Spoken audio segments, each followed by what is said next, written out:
everyone, once again. Yeah, we're watching this now. I've seen some pretty bad advertisements for video games before. I've also seen video games advertising other things, like Uncharted 3's advertising Subway of all things. But yeah, they really didn't know how to advertise games back in the day, huh? Or maybe they just didn't realize what the medium was. Well, they probably a bit of both because, you know, people didn't understand nerd culture back then. I'm still confused by what you mean by back then. That was like 30 years into the dawn of video gaming. Remember that there's an ad about Zelda where a dude's just screaming and yelling around.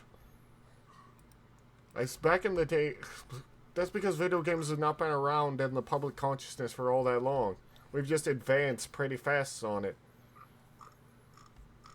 Shout out to the Mother 1 commercial. I don't know about the other one. I just know that frickin' Nintendo had a bunch of weird ones, like really weird ones. Also, I shout out to Sega Saturn for having Sega de Sancho just beat up a bunch of kids as their ad. That will not be in the video. Probably not, but it's silly and it's funny. Indeed. Because you see that was an amazing ad campaign that actually worked. Really? Somewhat. Saturn sales went up from what I remember. But only in Japan. Well, yeah, they didn't show it outside Japan. I don't think they were allowed to. Also, the entire pun of Sega de Sancho doesn't work outside of Japanese because, like, yes, it's a name, but it's also Sega Saturn Play. Oh, that's what that means. But it also contains the word Shiro, which means white, and they just introduced the white Saturn to the Japanese market, if I remember correctly. Ah, that's why. But yeah, there was so it goes for three ways. There's always been a lot of weird and silly ads for video games.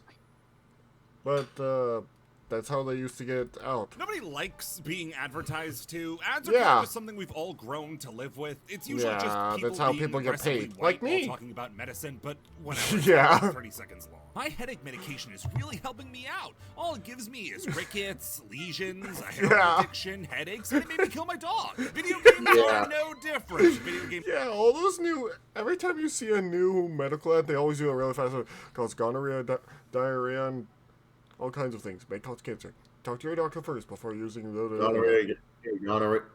Get Porygon Zubat. But yeah. Give me a medical ad where it devolves into the poker rap. It's just all those medical stuff are usually like just recently approved by the FDA, you can tell, and haven't worked out the kinks yet. So they can cause a lot of different problems for people. Ads have been around since the dawn of time. Yeah, 1972. They were still liable to try to hang somebody for witchcraft because they owned a Magnavox Odyssey. Some explanation was required. Over the years, video game ads have taken several forms. Print ads, should show you the Japanese Ratchet & Clank ads. Events, even full-blown marketing campaigns.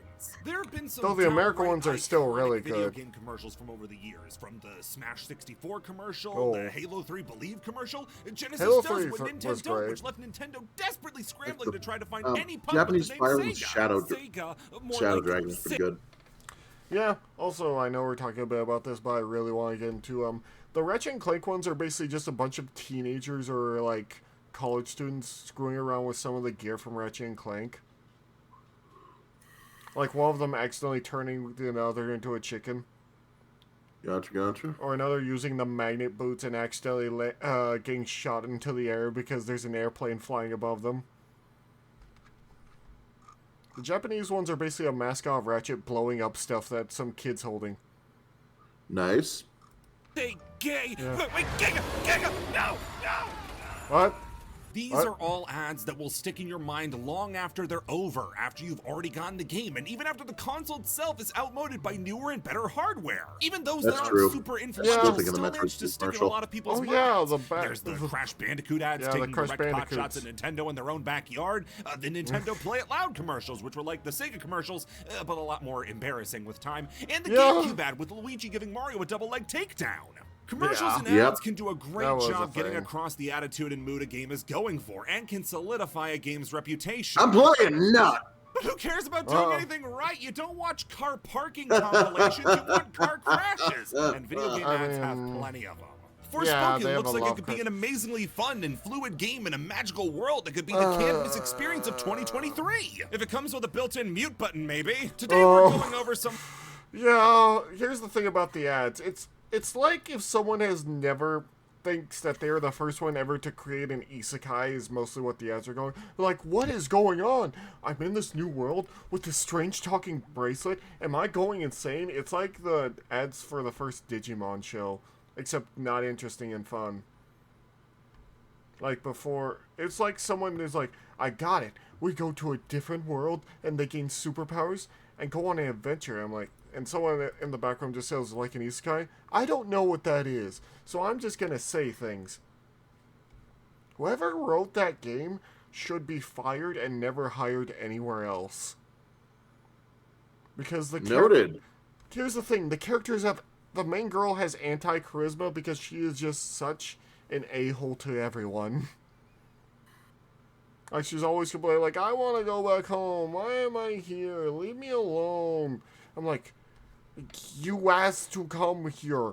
Your life was in ruins, and why are you so annoyed with everything? The worst advertising the companies have cooked up to try to hornswoggle you into loosening your wallet. Oh, what are these ones? Oh. The tour of the Underworld Girl. Tour guide to the underworld. And, It's important to start where ads themselves started. Okay. Before you had that box in your house that let you know what The Simpsons were up to whenever you wanted, sheets of paper used to be stapled together and shipped to your house. Print media for games created some of the most endearing and memorable pieces of advertising in all of gaming.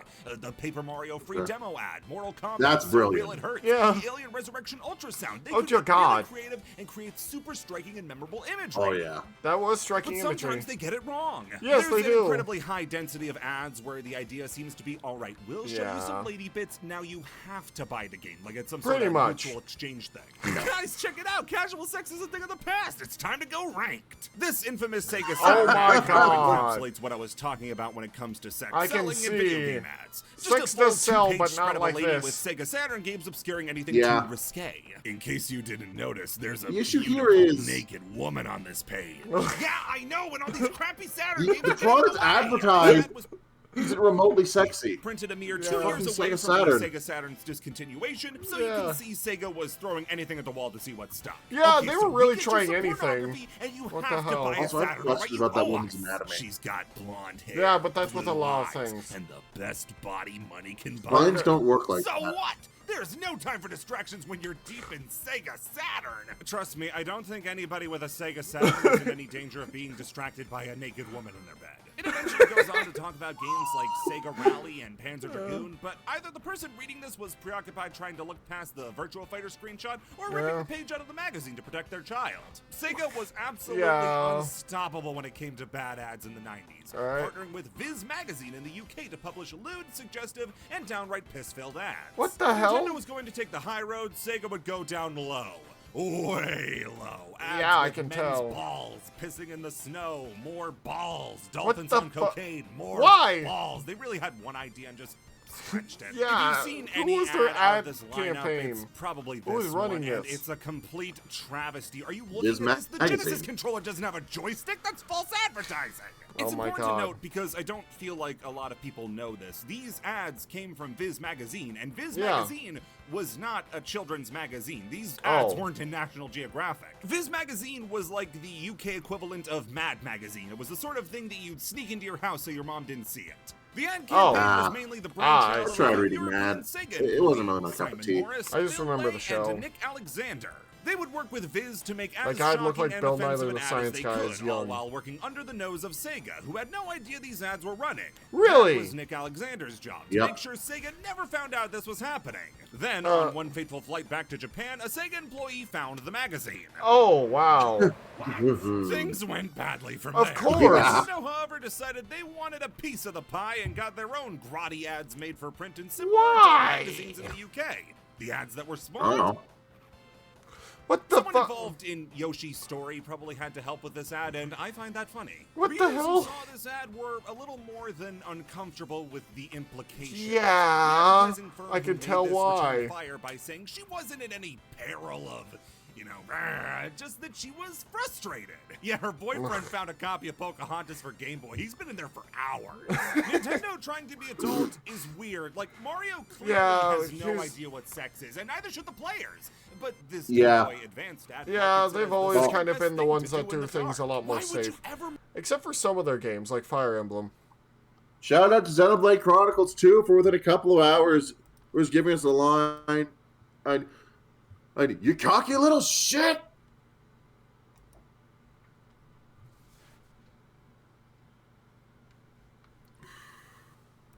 But yeah, The Xenoblade series swears a lot. There's, like, every once in a while, they have mostly child-friendly games, but every once in a while they'll have a game that goes death, murder, and swearing. Just Yeah, we call that Xenoblade. And Fire Emblem. Yeah, Fire Emblem sticks with the dastard at worst. Yeah, I can give you that. But there is one time that, if you don't remember, Frederick just started painting nude images of Crom and spread them all around the camp to spread morale. This is an actual... Yeah, that's more played for comedic effect. Like this second best, Urban Yeti beats two-person push-ups 100 times out of 100. Urban However, Yeti? the most infamous print ad of all time has to come from one of the most erratic, unpredictable, and unstoppably odd names in the history of gaming. John Romero. Yeah, I heard is a about game this designer one. with one of the most insane rockstar-like stories of all time. One that to shut he has away that in a smaller rockstar kind section of a look. His larger hair is video so would be long. insane. So let's start around 1997. Fresh off getting kicked out of the company that he helped found, id Software, thanks to his whispers thought he of wanting left. to poach talent for his new company, Romero is free to take all the weird photos of his glowy hand that his heart desires. That got boring after a while, though, and John started to turn the wheels on an even more ambitious idea. Brand new first-person shooter called Big Sword. This was going to be the rebirth of first-person shooters, a brand new game on the most bleeding-edge tech, telling a story that traveled through time. My dog just entered the room, even though she knows she's not allowed in here right now. Now, John had always had a bit of an ego in the same way that the Hindenburg had a bit of a bad flight. I love her, but she can be a pain at times. The guy who made Doom, yeah, you can understand that. Oh, in the context of being a guy making a big sword, it gets a bit tougher to swallow. This was Romero's first time working without fellow John Carmack. Yeah, you know what the ad is already, right? Yeah, pretty much. The ad. This game was not nearly. This game was not nearly good enough to get an ad like that. That's when what many there's a lot of ideas. Good enough. The form of this could have been Halo 3 and it would work. About to make you his friend. Nothing about this ad works. It's eye-catching, sure. Yeah, it's eye-catching, but that's all it is.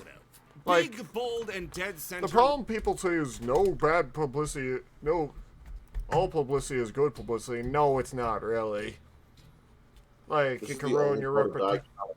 Well, the majority of people know, and that is a problem. Yeah. The main problem is people are just going to give up on that, and they're just going to hate you forever. Is that really what you want to see? I mean, there's some YouTubers that I guess are... Well, no, they're not actually fine with that. They've been lying to themselves and just keep saying that. But yeah.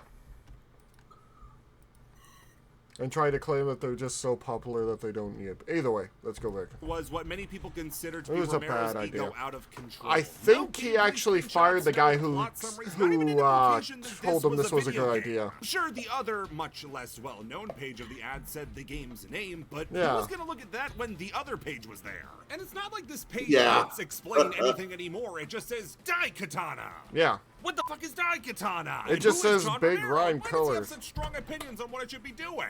To people who didn't know who John Romero was, it was just a crass and vulgar ad. To people who did know, it was confirmation that Romero was falling into the worst habits of his rockstar lifestyle. You know who was the most disappointed by the ad, though?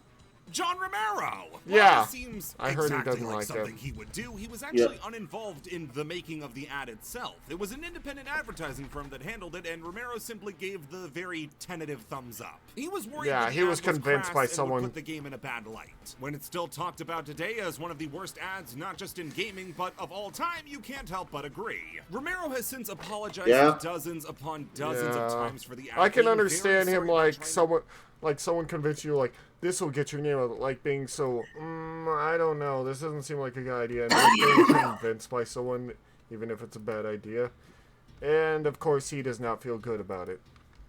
Make you his bitch, and it's hard to not get the sense that he feels genuinely sorry for putting out an ad like this. Regardless of hindsight, it's still, without question, the most infamous and rightly derided print ad in gaming history. Okay, Junior, stop. Paper's in the past. Bad You can't dog. even play video games on paper. We're moving on to the real big fish. Ads that embarrass their entire companies on a much grander scale. Okay, what do you mean? How could they embarrass them more? knows a thing about messing up royally. They were trying to get people killed. If you know them for anything, it's the Hitman series.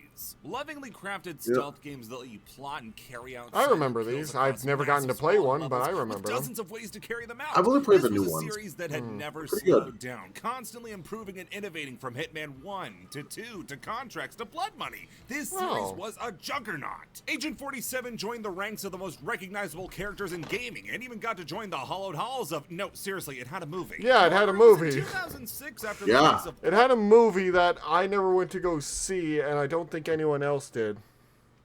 Yeah, my dad watched it on Netflix, never realized it was based on a game, and said he enjoyed it. He also, this was within the same week when he was telling me about this really, really cool concept for a film, something called Avatar: The Last Airbender. If you can't see, I'm blinking. My dad fails to realize that the adaptations are significantly worse than the source material. Yeah. My dog keeps trying to go under my desk, and I'm trying to stop her because her tail's gonna make a whacking sound that everyone can hear. Go, honey. Go. Go. Go. No. You're not supposed to come in here at this time. Money that IO decided to give 47 a rest and move on to bigger and better things. Oh. Medium-sized and average things. Smaller and worse things. We're so sorry, 47. Hitman Absolution. IO's returned to form following making some of the worst regarded games of all time. And I mean, those nuns are hot, but that doesn't make me want to play the game. Square Enix had bought the company Eidos, who owned IO in 2009, and were eager to get IO back on track with more Hitman games. After making a mess on the carpets with Kane and Lynch 2 Dog Days, work began on... Here's the thing I can say. Kane and Lynch 2 Dog Days was kind of interesting in the ending. Also, the multiplayer was an interesting concept of you're robbing a place, but you can turncoat and literally kill your own team members and then take the money. Oh, I was wondering what game that was, because I was like, wait, that's what I thought Payday was, until someone explained to me, no, you can't do that in Payday. No, this was Kane and Lynch Dog Days. Also, if you are killed somehow because you have AI cops running after you, and you aren't one of the traitors, you become one of the cops chasing after them. Gotcha. It was a real fun idea that has never been really replicated, Hitman Absolution. Now, the game went on to be considered by fans as the worst entry in the entire series, but we're not focusing on that today. Okay. I'd really like to, but we won't. Hitman Absolution had an absolutely massive marketing campaign behind it. Tons of flashy ads with a focus on these latex nuns that got the game into hot water as it was, but it was far from the worst it would get. The time between Blood Money and Absolution had been about 6 years, and in that time, a lot had changed.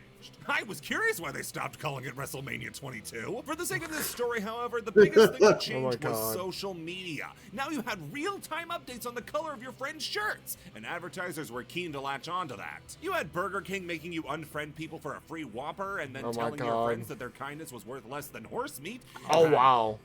Whatever the heck KFC's up to right now, the based game console, sky's the limit. But one that's been lost to time is Hitman Absolution's Facebook app. So it's one thing to unfriend your friends for free burgers. It's another thing to try to hire a contract killer on them. What? Step 1, do your best imitation of a toddler who hates his kindergarten teacher. Hire Hitman.com. Step 2, connect to your Facebook account and find the friend you want to kill the most. What? Step 3, list the reasons why they should be gunned down like a dog. Step 4, hilarity ensues. Now, despite what logic may imply, the killing somebody portion of this advertisement was the least offensive part. It's actually a cute idea nestled in there somewhere about hiring a fake assassin on your friends, but the real trouble starts back at step 3. Here's where you list the reason why your friend should be killed. And if you were a guy, you could have reasons put down like being a redhead, being ugly, and having a tiny dick.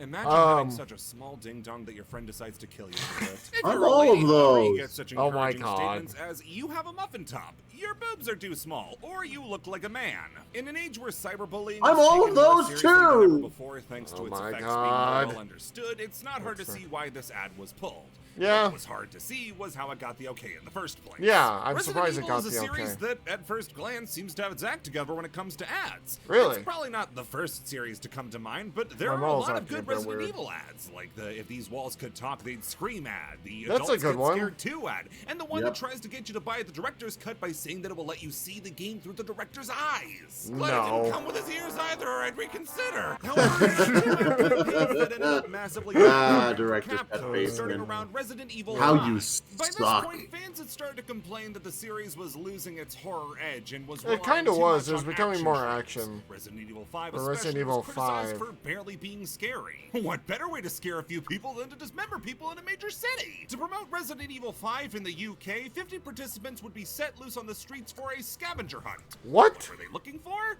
Well, severed human limbs, obviously. What? They were just props. Dozens of limbs had been hidden all around London. With this is a terrible idea. Tasked with bringing them back to Westminster Bridge and Kijuju for points. Kijuju being the place that Resident Evil 5 took place in. So you had a bunch of nerds holding up shockingly realistic severed limbs, screaming made-up words that sounded just foreign enough to get the cops called. How did anybody think this would go well? Yeah. It gets worse. People had to return the severed limbs to get points that would be tallied at the end. So imagine how horrified the people running the event were when not all the body parts were brought back. Torsos, arms, and a severed head were still kicking around the old foggy apple of London. Is it possible that some fans just went rogue and took the props home?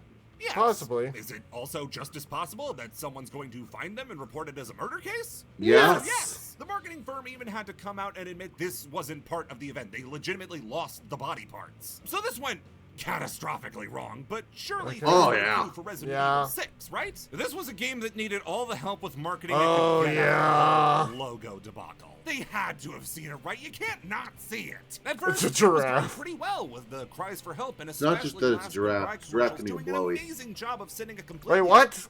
Oh my god, I don't see Go back and look at it. No, I'm not gonna go back and look at it. We all had to see it suffer with us. I refuse. Funny enough, Resident Evil 6 was my first Resident Evil game. Oh, you poor bastard. It was fine for me. I had never played a Resident Evil game, so it's not like I had high hopes. You deserve better. I really don't. But anyway. Maybe one of these days. No, self-worth. That's the word. A bit of both, honestly. But if you guys think I should have more confidence or have confidence in me, comment down below about, I don't know, how much you love wolves. Anyway. Someone help me get him to see it. Somewhat undercut by the fight with the That's if I could afford one. Oh yeah, that crazy one. That dude had like, gotta avoid any controversy I forgot that dude had kind of like, basically Alex Mercer powers in a way. It was weird because why would you give someone basically superpowers? But yeah, it was a bad game that I want to force my friend who loves Resident Evil to play with me. But we are getting to Resident Evil 5 at some point.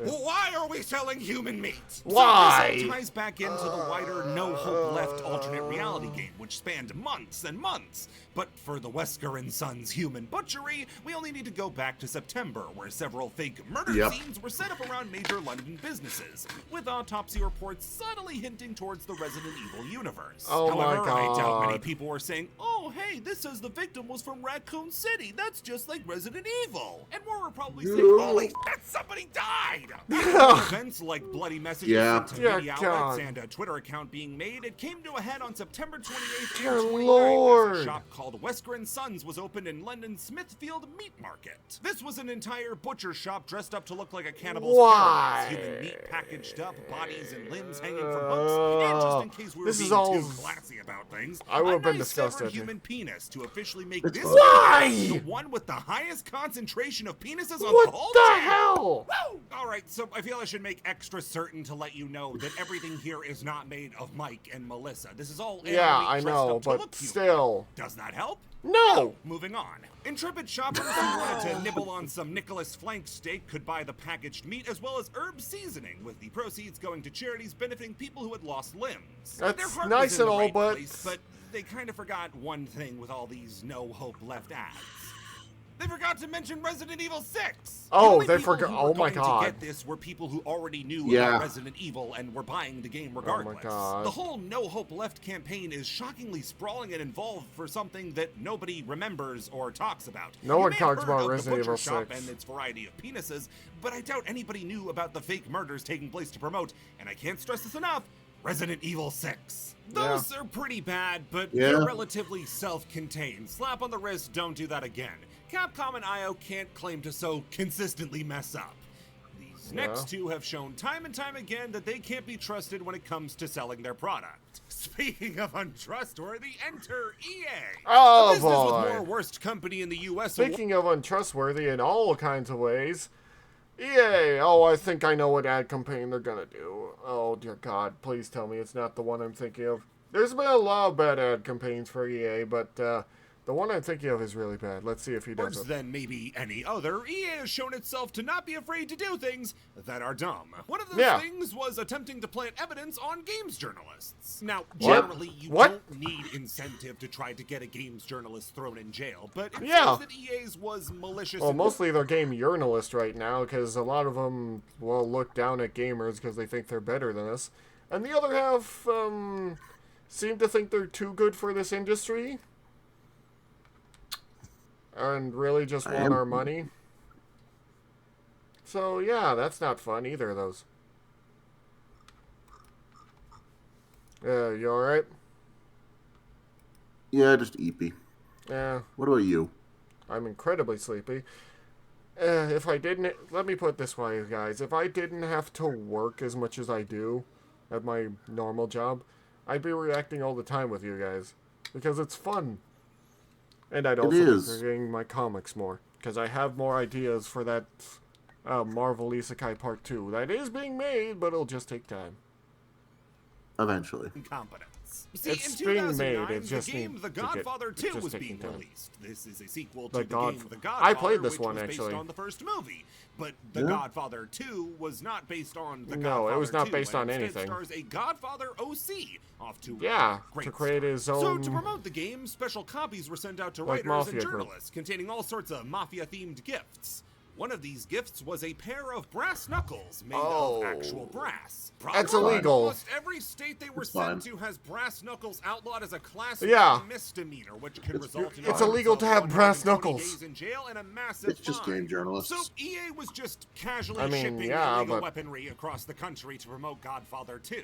And once people started to contact authorities to hand over the weapons they didn't ask for, EA fired back, requesting that they just send the knuckles back to them. What? Except that's shipping a deadly weapon in the U.S. Yeah, postal that's system, illegal. which I can't imagine goes very well. But what about the other end of the spectrum? What's a promotion that started off with the best of Mercenaries intentions 2. and ended up doing even more harm? Mercenaries is one of those franchises that lived and died in the 2000s. Nobody's asking for a new Mercenary game, and with its developers Pandemic dead and buried. Oh, not Pandemic. Pandemic is such a good dev. Oh, they also made the first Battlefront games. Oh shit! Fuck. Yeah.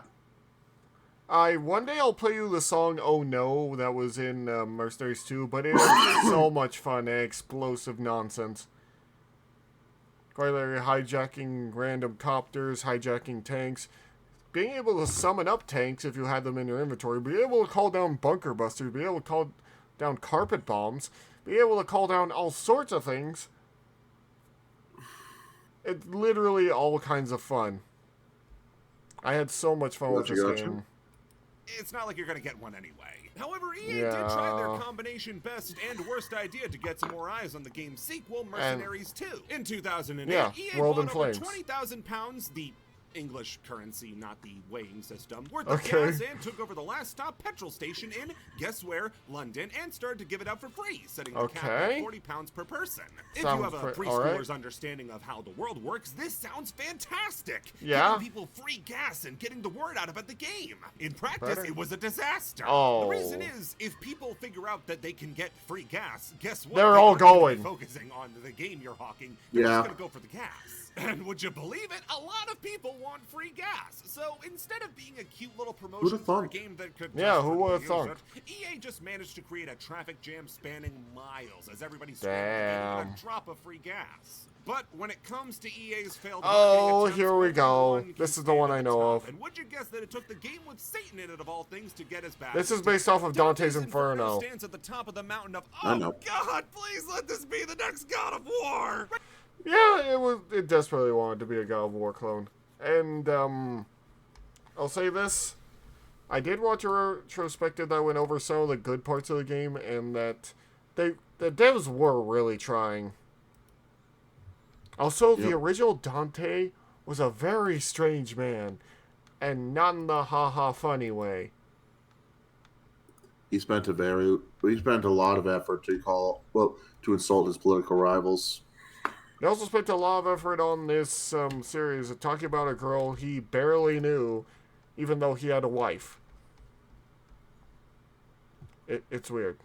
Right next to Marlo Briggs in The Mask of Death and Sonic Unleashed. This was an Sonic where Unleashed? was convinced that what it took to build why do you think the werehog media empire was to just shout at the consumer that there was a loyal fan base in media empire. This and Dead Space got the go around on the EA marketing machine and were inescapable for a while. I remember. They got animated movies. Those were cool. Tons of trailers. And I missed Dead those. Space only got a trailer of mothers clutching pearls and saying, "Oh my stars!" I remember this ad. It was dumb. Dante's Inferno got it way worse. Basically, it was an ad campaign of, your mother will hate this game. Even though it's an M-rated game and you need an adult to buy it. Yep. So, yeah, that was the ad for Dead Space 2. The campaign started, though, was really clever and, honestly, kind of genius. Several video games journalists, presumably as an apology for trying to get them sent to jail, were sent $200 by EA, but there was a catch. Attached was a note saying that greed was a two-headed beast. Hoarding wealth feeds one beast while squandering it satiates the other. Cashing this check, you succumb to avarice by hoarding filthy lacree. But by not cashing it, you waste it and therefore surrender to prodigality. Make your choice and suffer the consequences for your sin. And scoff not, for consequences are imminent. Thanks for the money? Another gift sent to various journalists was a wooden box that, when opened, would play Rick Astley's Never Gonna Give You Up on repeat. There was no way to get the box to stop unless you smashed it to pieces. Once the box was smashed to smithereens, a note inside said that they had just given in to wrath. I wish this happened to journalists now. Things were going great from here. Fun, inventive uses of the game's themes meant to mess with people that were connected to the space of hardcore gamers. Things started to fall off this course, is the part. However, at E3 Did you know about this? 2009. During E3, when the game was being shown off, I've seen this video before, right? picketed outside the convention center to protest specifically Dante's Inferno, based on the biblical self-insert fanfiction of Dante descending into the layers of hell. It seems reasonable that some people would get. This is something most people bring up about EA. It was a really stupid campaign to do this right here. Yep. Like most lists that I've ever seen talk about it. Especially with religious bigots getting really into the whole holding a sign and pouting craze around the time. Yeah. However, something was instantly off about all the protests. Yeah, they weren't. All their signs were way too clever. They never once called me a slur. I knew something was up then. Hell is not a game. Cheat codes won't save your souls. EA equals electronic antichrist. Trade in your PlayStation for a PlayStation. By God, this was way too good to be real. Sadly, though, that was they were all exactly paid people. Since when most of the media died down, the protesters admitted to being paid actors by EA just meant to look like they were angry. This got actual Christians upset. Not over the of course it would. And the fact that you fight Satan's entire bear cock, but because they didn't actually have a problem with the game, and Yeah. instead upset at EA painting them as reactionary lightweights. Come on, guys, we didn't even have a problem with this one. This is incredibly hilarious that Christians didn't hate the game. It was the marketing that said Christians would hate the game that they hated. Even then, this is still recoverable. There's still good to be done. Oh, Comic-Con happened. The Sin to Win campaign. EA's attempt to get a gamer to have sex for the first time. How it would work is stupid. that across the convention hall were various babes, as Adam referred to Eve in the Bible, all waiting to have their pictures taken with contestants. After that, they would ask you to upload the picture to Twitter and then go look for oh more my babes. god. The person with the most nebulous points by the end of the convention would win dinner and a sinful night with 2 hot girls, a limo service, paparazzi, and a chest full of booty. There's a lot to unpack here. First off, paparazzi, what the heck are they taking pictures of? Yeah. And behold, we found him, the biggest virgin in the world. He can only score by a contest. Second, what does that mean by sinful night? Like, are we gonna sex it up, or are they just gonna beat the out of me now? Maybe just like do nothing for sloth? This was a bad idea from step one. You're asking what the hell? goers to be sinful with women. They don't need to be prompted to do that. When people figured out this was happening, EA had to go into damage control and desperately try to figure a way to worm their way out of this. What the hell were they thinking? Sinful night was actually a chaperoned play date where you got to meet the devs and have dinner with them before getting a hat or something. Sure. Unless the dev team was 2 hot women, I really don't care about the stupid dinner. And at what point in the ad did it ever mention that my sinful night with 2 hot girls would be chaperoned like we're going to the zoo? It's a crying shame the campaign had to go so This was wrong, such a bad idea. It was actually clever. They had good ideas that extraordinarily were played bad out in entertaining ways, but by the end they just fumbled it at the layer of hell that we all You say knew they would fumbled fumble it, at bumbled and were it? secretly hoping they would. But what if you were a company in the throes of death, with every money-making plan failing through some comedically flawed the way? WWE. Well, if that was the case, you'd have to have published WWF Warzone on the N60. Acclaim! Acclaim is a studio that made up much of the gaming scene you'll in the remember late the name 80s and early 90s. A company that would see a I game, heard of Acclaim because they made like a Batman and Robin game, but other than that, no. If that's worth putting an iguana in. This What the included hell? heaps of licensed shovelware games and, slightly more importantly, most of Midway's super successful games. Aerosmith, Revolution X, Smash TV, and Mortal Kombat all fell into Acclaim's lap and gave them more money than they knew what to do with. Literally, they bought the comics company Valiant and poached some of their IPs to make games out of, including Shadow Man and Turok, each of whom is responsible for the worst ideas you've ever heard. So for the 6th generation who gives a fuck Turok Evolution, Acclaim needed a cheap and quick way to promote the game. Acclaim was currently going through money at troubles. the time, so didn't exactly have much to splurge on a large-scale advertising budget, and took the lessons they had learned from selling Mortal Kombat in the 90s into the new millennium. Name your baby Turok! What? Yep, in America, they were willing to shell out 10,000 bones and bonds to get you to christen your newborn baby son, Turok. Why? Now, keep in mind that Turok is a made-up word by silly people, but Yeah. to use a baby as advertising is one of the craziest things ever. The nut bars at Acclaim, in charge of marketing, claimed that this would make sense because we're giving birth to our biggest game ever, so it's a natural tie-in. There is nothing natural about any part of this. This is all pure nonsense. Yes. Now, how is this supposed to sell more copies of Turok Evolution? The I same don't way it know. was supposed to save children from a lifetime of ridicule and bullying. Yeah, they It would. didn't. Back in the UK, where apparently every single one of these campaigns took place, it got even sillier. Since it wasn't just I for wonder if people any of the fresh into kids. the world, Okay, I have to put this. I wonder if there's actually any kid who got named Turok. That's a good question. I just want to know, swap out honestly. their name for Turok and get a couple £100 and a free Xbox. This, tragically, was an extremely successful campaign, as dozens of people, temporarily or not, changed their names to Turok. If anybody watching this was born with the name Turok, Please. don't tell me. And better yet, don't tell anybody. Cut your parents out of your life. They're pure evil. And just go like Terry. Your quality of life is bound to increase. For other games like Burnout 2 and Gladiator Sort of Who Cares, they had ideas like paying for people's speeding tickets and setting up clear displays in bus stops that would periodically bleed and leak into the streets and cost them even more money. That's in a terrible marketing campaign idea. called Bloodvertising. In unrelated news, I'm very glad that Acclaim is out of business. Yeah, These what the hell? The Turok idea all lack one fundamental thing that I think a lot of these ads suffer from: They forgot to tell you that there's a video game coming out. Yeah. They don't advertise the game. They just advertise the concept of bleeding, that someone will give you money for no reason, and that true evil they don't still talk about the exists in game at all. Obviously, this is because when Acclaim does advertise using the game, they do it in the worst way possible. To promote the sequel to a game that nobody cared about, Shadow Man 2 Second Coming, Acclaim decided that they'd insulted those who just entered the world.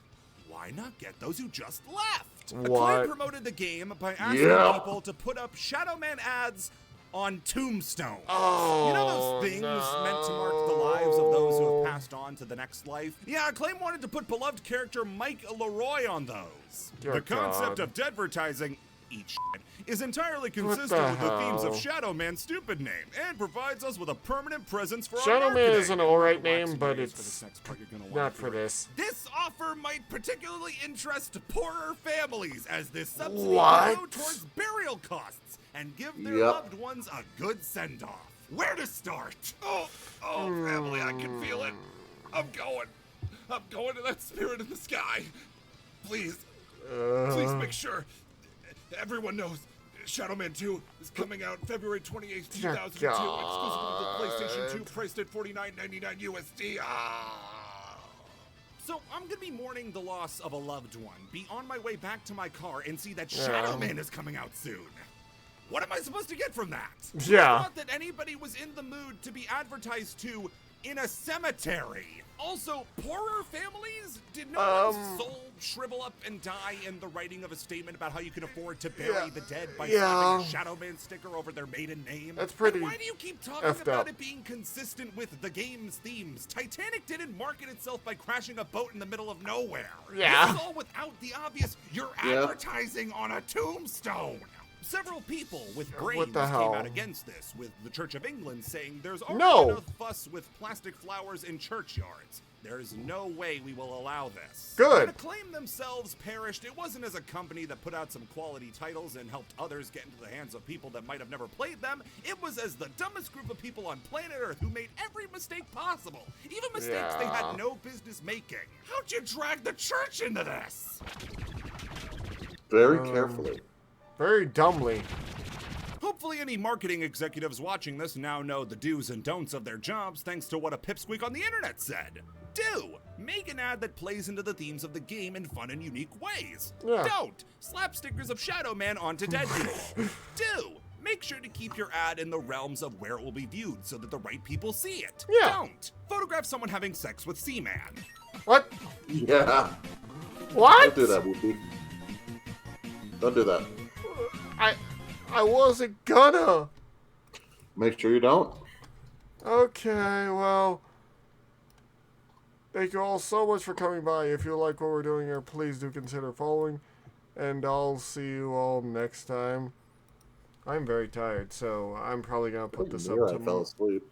Yeah, understandable. I'm probably gonna do the same after we're done recording. So, if you want me to continue this when I'm less tired, like, comment, subscribe. And I'll see you all later. Have a good day and take care of yourselves, alright? Okay. And, yeah. Later, guys.